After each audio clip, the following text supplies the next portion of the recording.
Tonight from Victor Nipper Stadium in Parkers Chapel, Arkansas, it's Junction City Football on the Dragon Sports Network, sponsored by and brought to you by El Dorado Chemical. Tonight, the Dragons take on the Parkers Chapel Trojans in a key 8AA conference game for both the teams. For Junction City, a win tonight gives the Dragons at least a share of the 8AA conference title. For Parkers Chapel, a victory tonight would guarantee them a spot in the playoffs. Parkers Chapel, if I understood it correctly, needs to win one of their last two games to get into the playoffs. Joining me tonight on the old broadcast, old 64 himself, Jacob Pumphrey. Welcome. Glad to be here. And we got a good bit to talk about, yes, so let's get started. And let's start with the Junction City offense. Mr. Randall Holyfield tonight, a chance to move up on the career list as far as attempts in a season and attempts in a career. Yes, he has 98 pass attempts this year. He's 3 away from, I believe it is, third all-time for pass attempts in a single season. He would pass former quarterback Stephen Jones if he has 4 attempts tonight, which he will. And for a career, he currently has, I believe, 111, and the next closest is 116, so that will move him into, I believe, second place. Yeah, I believe so, second or third place yes. on the career passing attempt. Of course, Stephen Jones holding right now both those spots. I believe Stephen is third on the attempts in a season, and I believe fourth in a career. Yes. And Randall could catch him tonight. He could also catch former quarterback for the Dragons, Sean Enos. Enos has 108 attempts in a season, and if I do the math correctly, he needs 10 to time and of course 11 to break it. Also,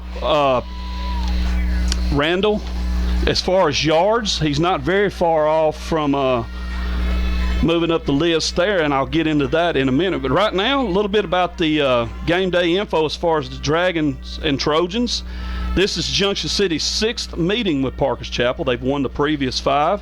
And the thing I was talking about as far as passing yards and all that, Randall Holyfield is the second quarterback in a row to pass for 1,000 yards or more in the season under Coach David Carpenter.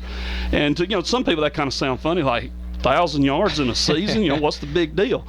Well, when 95% of your offense is ground-oriented and you do that for most of your career and you switch and start going to a spread formation, that is pretty impressive.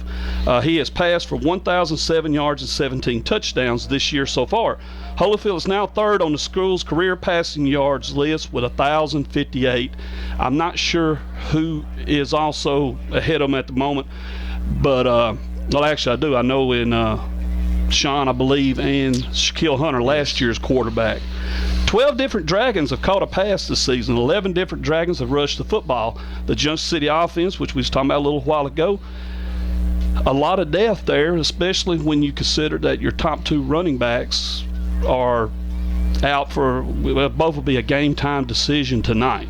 And that's, of course, Jaquise Dancy and DeMario Hayes.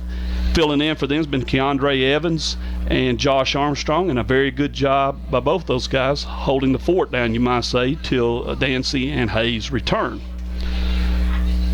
Jacob, the offense this year, it has been, the word we use, and it gets old saying it actually, it has been explosive. Yes. With 2 guys stepping in and doing this kind of job and everything, and especially with the games Junction City's currently played, as far as, I hate to say it, but name your score. If they go out and do what they should do, they'll win tonight, they win next week. As far as the offense, what do you do to keep it sharp? You don't, especially when you look at the playoffs, your second round opponent could be the Gurdon Go Devils. Yes. That could possibly be, folks, the toughest second round game Junction City's ever played. So what do you do to keep that offense ready? Well, you take every rep seriously, and in games, when they do, as we said, name your score games, when they start to get a little out of hand, you start playing guys in different positions. Get them used to, if a guy's been in the backfield a lot, line him out wide and see what he can do. And, when you have, as we mentioned, 12 different guys have caught a pass, 11 have rushed the football, not only do you have depth on the field during any one offensive drive, but you have depth standing on the sidelines too. So, right. you just work guys at different places and, see what can happen. But there's always something to work on. And that's especially been true as far as the Dragons On defense, last week, and something you had talked about when we did the Spring Hill game, you talked about if you'll watch the formations, Junction City's running different defensive fronts there.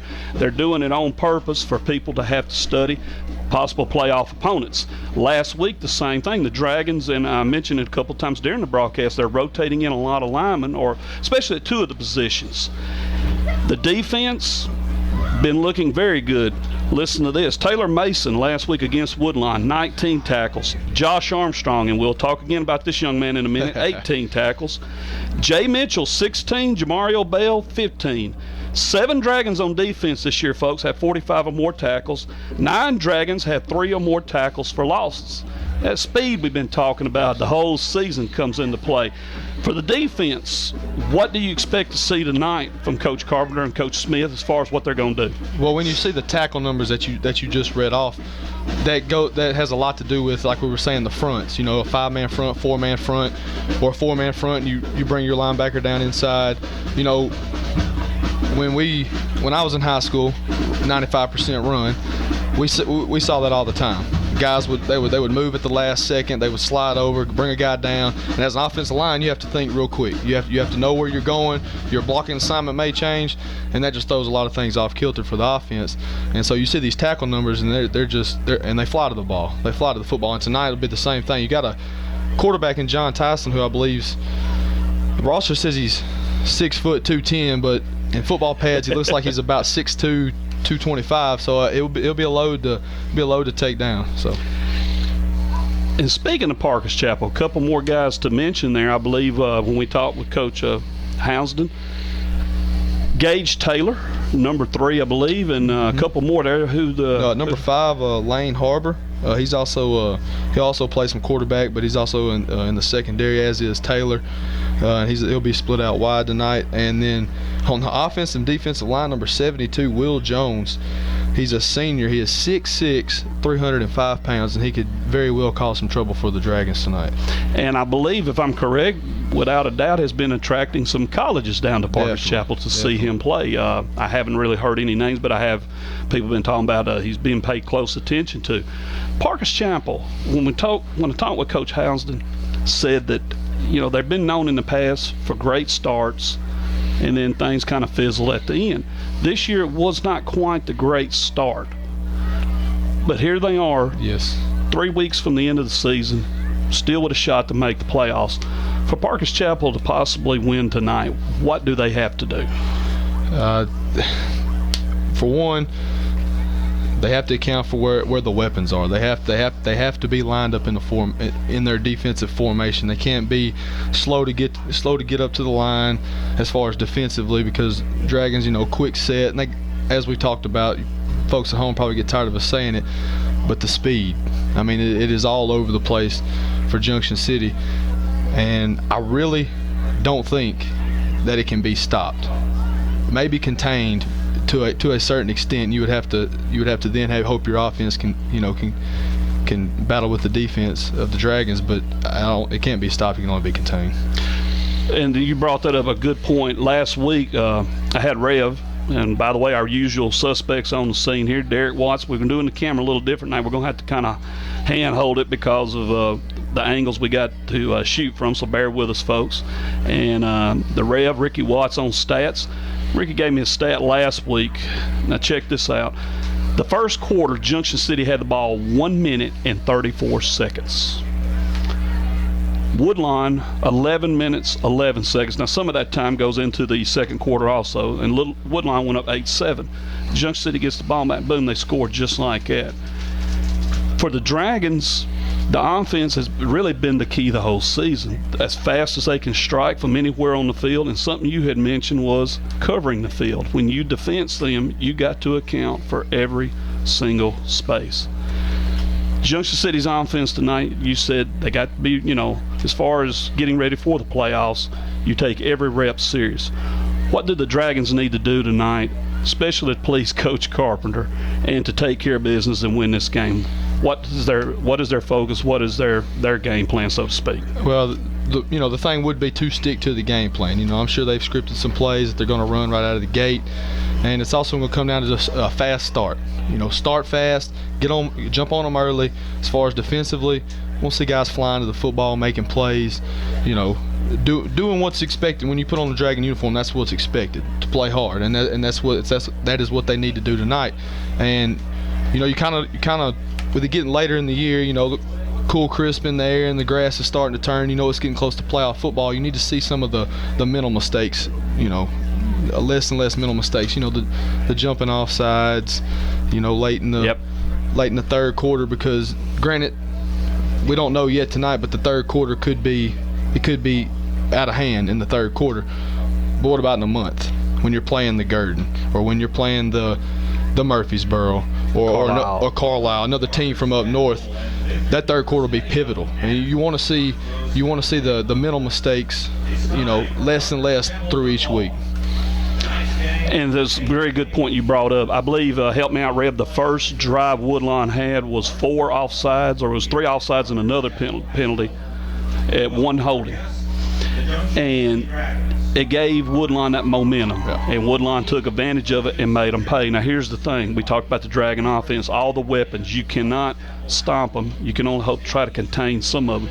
Junction City did what they had to do. They score. They go right back up. When you play a Gurdon or a Carlisle or a East Poinsett County and you make those mistakes, you might not be able to bounce right back and score on a team that's got the depth and maybe more talent, maybe a stronger coaching staff. So, yes, tonight, and I was just thinking also there was 2 returns they had that were called back because of penalties. Tonight, that is one thing I'm sure Coach Carpenter and his staff would love to see, is the elimination of these penalties. Some of them are any penalty, I guess you could say, is completely needless, but some of them are absolutely needless. Definitely. When you're blocking in the back and the guy's 20 yards down the field running, that can hurt you in a month. Yes. It might not hurt you tonight. It can hurt you in a month. Defensively, and it may be a redundant question, but defensively, what do you want to see out of the defense tonight? Well, basically, as we said, they're going to put them in different formations. They'll bring a linebacker down, but you have to take it one play at a time, because you can look at this as the offense, as we just did with the offense. Yeah, it may be out of hand in the third quarter, and okay, the guy got 3 more yards because I misstepped on a read as a linebacker, or I didn't get around that offensive block as quickly as possible. Third quarter, we're up so many. In a month, that 3-yard gain could be 13, 14 yards. You have to treat it as if every week is postseason football, because postseason football is coming. That's right. And let's just say it, we know Junction City is going to be in the playoffs. Yes. Okay. Yes. If they do what they should do, we should be the number 1 seed. Yes. Like I said, a victory tonight guarantees a share of the conference title. It would be the 3rd time in school history Junction City has won or shared the conference title 3 times or more. They did it in 1998, 99, and 2000. 2000, they shared it with Rising. A fumble inside the 4-yard line cost them the conference title. Rising got the number 1 seed, a very good seed. Ended up playing Shiloh Christian, defeating him for state title. Junction City 2 seed had to go on the road second week and end up losing to Charleston. So one play ended up determining eventually the season. 2002 to 2004 was the second time the Dragons won 3 conference titles in a row. All 3 of those seasons, they went undefeated in conference play.